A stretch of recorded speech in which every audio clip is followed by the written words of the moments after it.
Hey everybody, it has been a crazy couple of weeks, but breeding season is getting into full swing.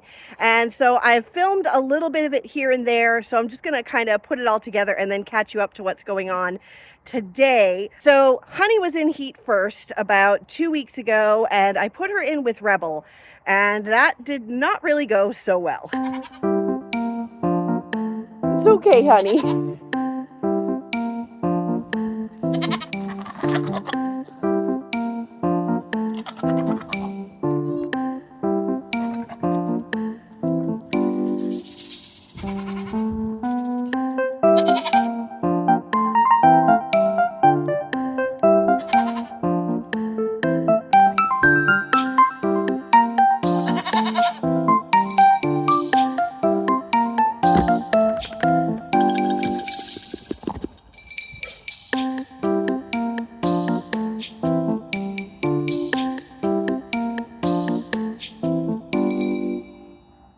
So Honey was in heat, but we missed her standing heat.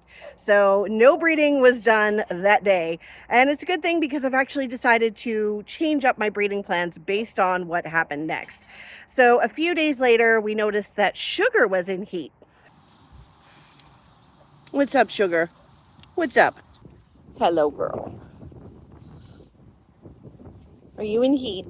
Is that what this is? All this yelling and flagging. We're hanging around the buck pen and the boys are just so interested. Oh yeah, you are in heat. You are in heat. Do you want to have a little meeting with Jupiter? Let's see if we can hook you guys up, okay?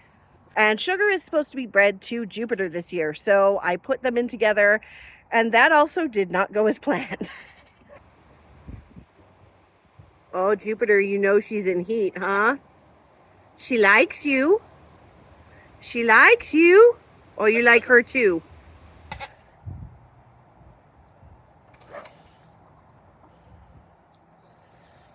Jupiter, are you maybe not big enough to do this job?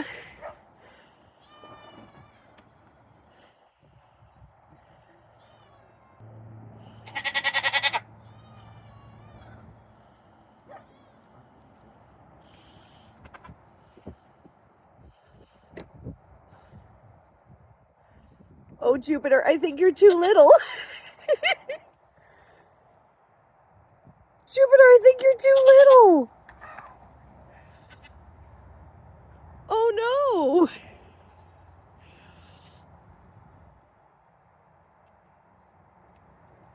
She's like, dude, what is going on? So we're trying to get Sugar bred by Jupiter, and we have a little bit of a problem. He's too short. He is not getting the job done despite multiple attempts, and he's just falling off her butt.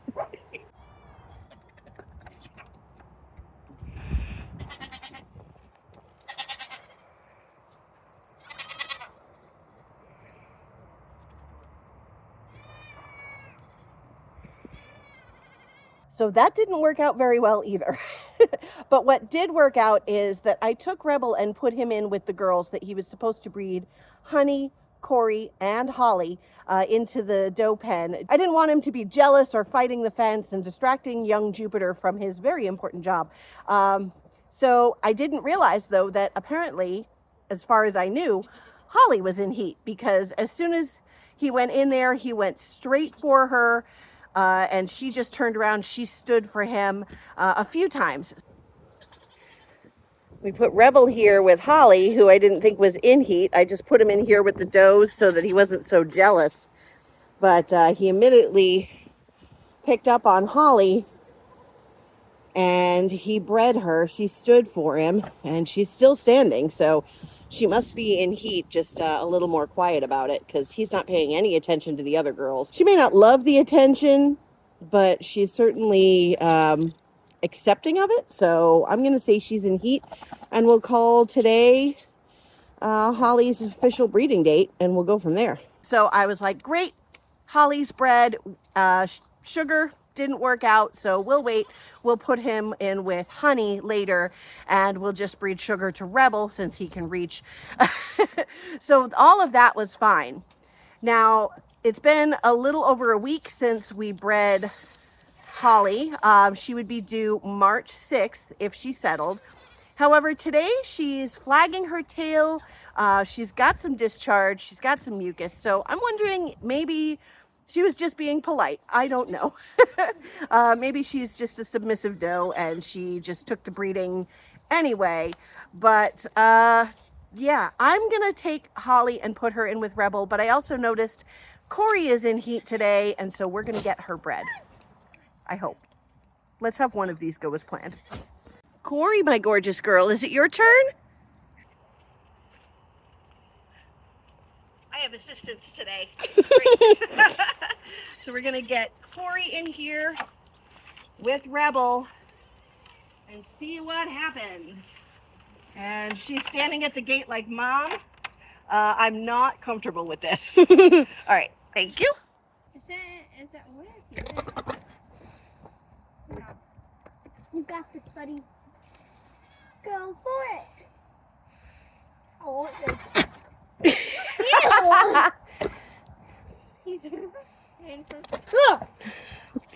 bite me, I'm not a goat. Oh, he's not biting. He's wondering what you're cooking. He's wondering what do I do. Like, guys, give me options. What do I do? I love you. I love you. Let's view up here. viewing platform. I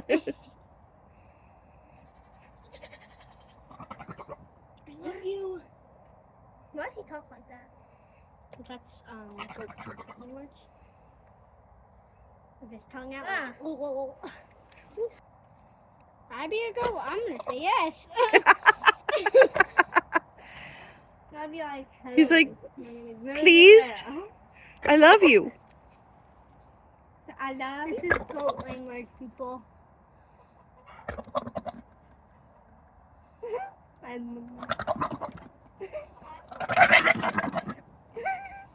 love you, I love you. He says it. Corey says, no, me, no. No, he's not. This is funny. He's saying, I love you. Come on, you got this. Coming down to my car. Come on. Is this one named Corey? Yes, this is Corey. Her full name is Coriander. Corey, just say yes. Coriander is an herb, and I'm going to name all their babies with herb names like parsley and sage. Oh, that is adorable. Why did it say I love you with a tongue like that? No. I don't know, but it's adorable. What's this? Frederick. What's his name again? Rebel. Rebel? Rebel Heart. Rebel Heart. Rebel, you got this. Come on. Say it again. Why aren't you eating this? It's not good. Oh, I'm so sorry, Rebel. Rebel, go. Yeah, Rebel, get it. Get it, Rebel, get it. Yeah, Rebel. Get her to go up here because someone's going to shoot my... What is she trying to do? He gave me kisses. You got this, Rebel. He's a lover, not a fighter. He's like, see, I love you. Oh, I'm so embarrassed. She's ejecting Rebel. Rebel, you got this. Believe. Rebel's like, love me. I'm gonna go. Almost. So close. Rebel, she's believing you. She's like, I'm unsure about this. Mom. Help me. Rebel, you just got it, Rebel. Rebel, you got it. Okay.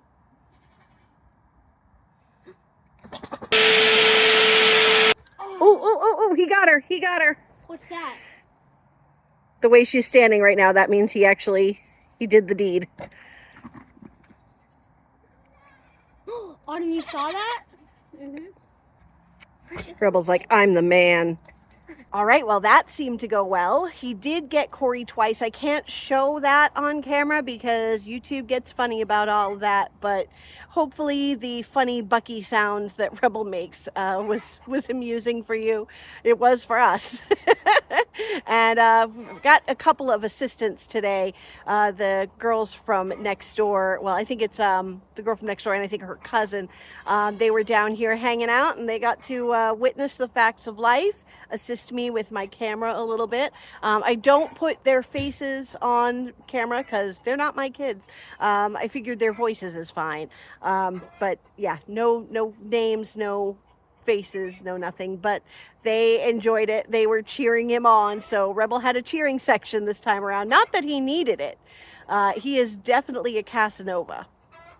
So that is 2 hopefully successful breedings. If everything went well, then Holly will be due March 6th and Corey will be due March 14th. So not bad. So we've got about a week in between. So if one goes a little early or late, it shouldn't overlap too bad. But I am going to put in 2 kidding stalls into the addition, and we're just going to make sure that everything is ready and solid and my systems are in place. You know, I don't want to have a repeat of the Stella confluence of events that wound up in her accident, and I still blame myself for that, even though I really can't see what else I could have done differently that would have kept everything from happening all at once and kaboom. So I'm just going to be really focused with my systems and have everything in place and ready to go, and just, yeah. So next up, we're going to breed Honey to Jupiter, and that should happen. She should go into heat in about a week and a half. And then Sugar should be right on her tail a few days or maybe a week later. And I was going to breed her to Jupiter, but as you saw, I don't think he's going to be able to get the job done. She's just so big and he's so little. So I think Jupiter is going to cover Honey. She was going to be bred to Rebel, but we'll just breed her to Rebel next year. So Jupiter with Honey this year, Rebel with Sugar this year, and that should hopefully get everybody bred. And then come April, we will have a whole passel of babies.